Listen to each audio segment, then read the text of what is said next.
A new bar feed type within the bar feed cycle enables the programming of a rechucking sequence for long part machining.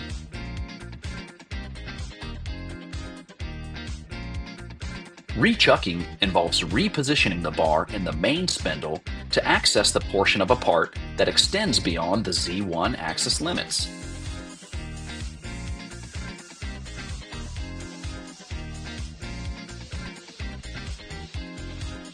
To use this feature, first program a pickup operation.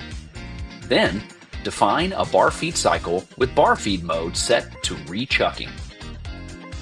Specify the bar feed length, which indicates how much the part should move in the main spindle.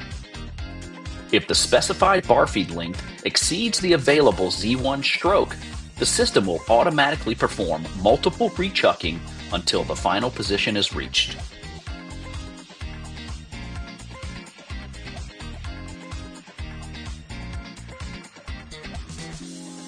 With the native support for rechucking, Esprit Edge offers fast and simple part handling of long parts on Swiss CNC machines.